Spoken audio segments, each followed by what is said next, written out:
Leaping around the keyboard is something we have to do all the time as a piano player. Unfortunately, we don't have the luxury that some musicians have in being able to keep our hands in one fixed position.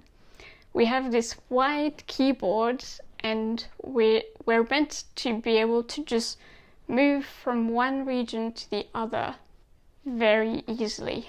And then when it comes to sight reading, it becomes even harder to play leaps and to move from one region to another.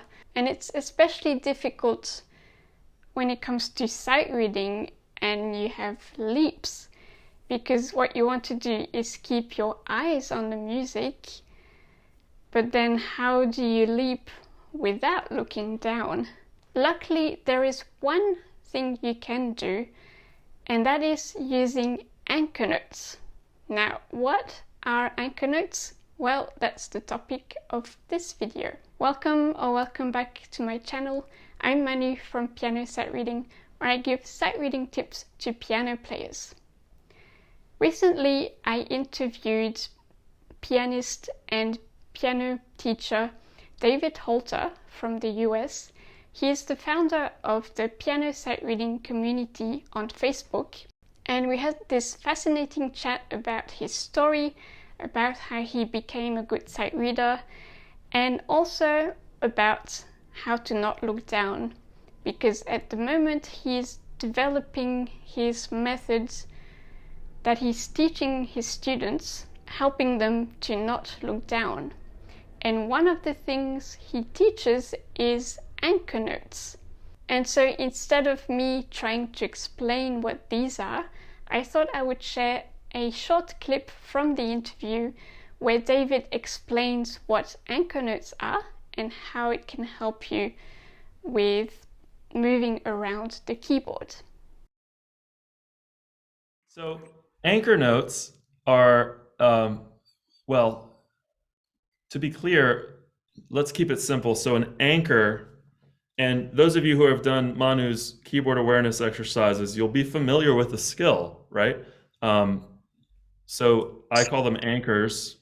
Basically, an anchor is any fingertip that you pay extra attention to, because the location of that fingertip is going to help guide your movement.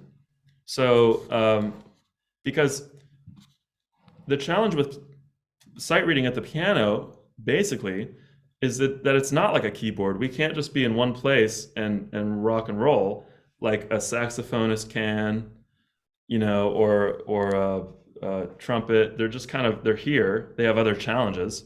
But I played clarinet too, and it's all here.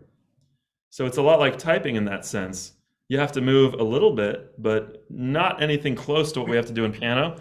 So the primary challenge with piano sight reading, I think, is the fact that we have to move around so much. And so an anchor is a finger, you give it extra attention, and you use it to help guide the movement. So a really, really basic example, right? This is nothing earth-shattering, but if you do practice it, it makes a big difference. And I could tell you, Manu could tell you exactly which one of her keyboard awareness exercises train this. So the simplest one would be you play any note with third finger, and then you play the same note with second finger, first finger, second finger, third finger, fourth finger, fifth finger. So you're just playing the same note with different fingers. So then, if I need to move my hand down a fifth, right? Instead of just trying to just jump a fifth and hope that I'm right, I can feel where my pinky is, or I'll do it on this side so you can see.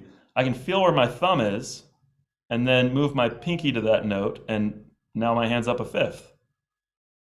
And Manu's not nodding. She does this all the time, I'm sure. And lots of great sight readers do this. They don't even think about it. That's part of how they got to be good at it. They, instead of thinking I'm going to move my hand up a fifth, they actually know where the thumb is, and then they put their pinky there, and now they're up a fifth. right? So they can very easily make that kind of movement.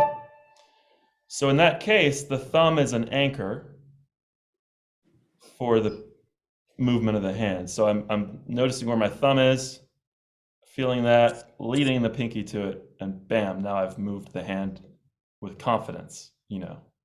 Does that make sense?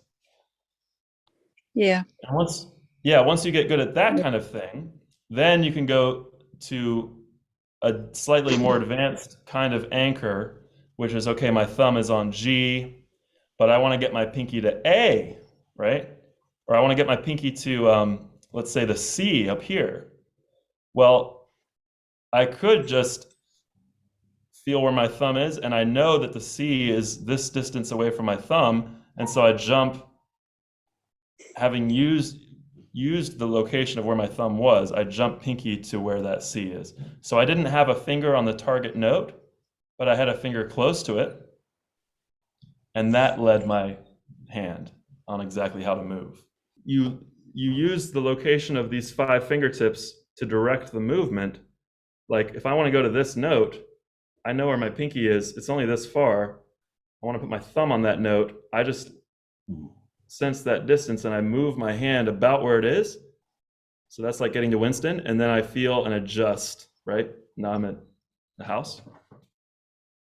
So now that you know what anchor notes are, I encourage you to go to the piano and just have a go at changing hand position without looking, using anchor notes. And you can make up your own exercise. For example, just decide where you place your hand. So I'll show you in the right hand. So you could have your thumb on C, and you could decide, okay, I will use my thumb as the anchor, and now I'm going to change position. So let's say I'm on C and I want to go to B, 1 note down, but I want to jump with my second finger. So using my thumb as the reference point, I'm going to jump to the B with my second finger. So you could do that, and then you could say, okay, now I'm going to do the same but jumping with my third finger. And you could do that with all your fingers. And then once you've done that, you could then decide to leap a bigger interval. So instead of just going down 1 note, you could decide, I'm going to leap down a third. So go down to A. So still using the thumb as the anchor, and then jumping with the second finger to A. So you feel the thumb on C, and you think of the distance you have to travel. And then you can try with the other fingers. And you can just see how far you can leap. So you can try third, and then a fourth, a fifth, and you'll see that your fingertips, your fingers will become more sensitive, and you'll get used to using your fingers as a reference for moving somewhere else. Okay, so I hope that makes sense. So just try out the exercise, see if you can move your hand using anchor notes, and let me know how you go in the comments. And this concept of anchor notes, is this something new to you?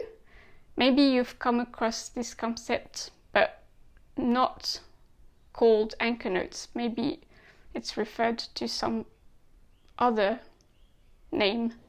So I would love to know if you've come across this concept and whether you've used it before.